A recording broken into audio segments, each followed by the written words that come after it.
the norm rather than, do something that may be more progressive than the norm. If he were here, he'd probably give you a reason why we couldn't do that. I'm a little softer on that, to my mind, good ideas are always welcome. We haven't done exactly what you've described. We may at some point do that. We may shift towards that. Yeah. Have you considered any traffic calming measures instead of adding cycle lanes, considering that there might be not that much space?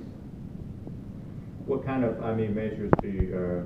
Well, I don't even know what's like the speed limit around. Typically 30. 30. Yeah. So what happens if you put it down to 20? It's not it shouldn't have that many cars, right? Because this is downtown and there's a lot of pedestrian traffic. So what would happen, or maybe would you consider implementing a speed limit reduction as part of Great Streets? What I personally would lean more towards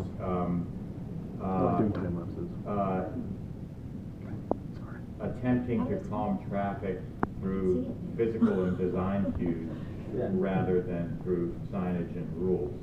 I just think it's my experience. I'm not a transportation guy. Most of you are.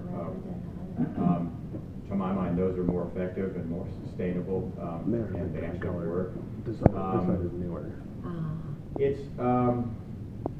Take 2nd Street as an example, but as I noted, that's an outlier for Great Street. The traffic tends to be very calm out there because there's so much. It's a fairly constrained space, 30 feet curb to curb. There's a lot going on. There's a lot of pedestrians, and as a result, I think it makes for a fairly good pedestrian environment. And in fact, as a regular bicyclist, I think it makes for a pretty good bicycling environment. Even in the absence of any designated cycling facilities along 2nd Street, I can ride along at about pretty much the same speed that traffic tends to go. There are other streets where, with those 11-foot lanes, and we talked about 11 feet as opposed to something else, where there are not as many physical or design elements to induce people to drive more calmly, where it's not as good. And one of the things that I should mention is we have. Let's go back. One of the interesting things for downtown is, and I'm sure a number of you probably work in a similar environment. Downtown is very constrained in terms of getting to it.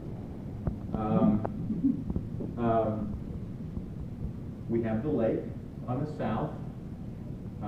Interstate 35 is over here. We have the Congress Avenue Bridge, the First Street Bridge called the Drake Bridge, and then there's the Lamar Bridge over here, and then there's a highway bridge way down there. Those are the only ways to get into downtown from the south. Interstate 35 functions largely the same way. There are a few more, but there are relatively few portals into downtown from the east. The University of Texas pretty much blocks the entire north side from downtown, with the exception, well, probably San Jacinto and Red River, maybe something like that. Yeah, and then Guadalupe over there. But and then on the west side, you've got a gridded neighborhood, but it's not a neighborhood that really wants their streets to connect directly to the ground downtown grid. So where I'm going with that is that there is a huge variation within downtown as to the amount of traffic that flows along different streets. Now, we're trying to take advantage of our grid and distribute it, but you've got streets like 5th Street and 6th Street, 5th and 6th, which operate in most of their length as a couplet, as a one-way couplet, and they carry massive amounts of traffic each day. Cesar Chavez down here at the southern end, which is the equivalent of 1st Street, carries a huge amount of traffic. 12th Street carries a fair amount, and then on the north-south side, you've got Guadalupe and La Vaca, which is this pair right here, which also serves as a one-way couplet, which carry a huge amount of traffic. So we've had to try to juggle, I know this doesn't entirely go to your question probably, but we've had to juggle this great variation in the amount of vehicles, and it's reflected in our prioritization. And, I mean, as a bicyclist, going to your point, I don't know, Preston's one of our bicycle advocates. I mean, I don't tend to ride on Guadalupe and Lavaca because I'm a fairly reasonably, I guess, I won't say fearless, but comfortable commuting rider, and it's not a great environment for me. So we tend to migrate. So anyway, we haven't fully done that. Guadalupe is okay because it's downhill. Yeah. Rocket is uphill. So. Yeah. Right, that's a good point. All right, Guadalupe I can stay with the cars because it's southbound downhill, and it's a whole different ballgame going uphill on the block. Let me continue on here.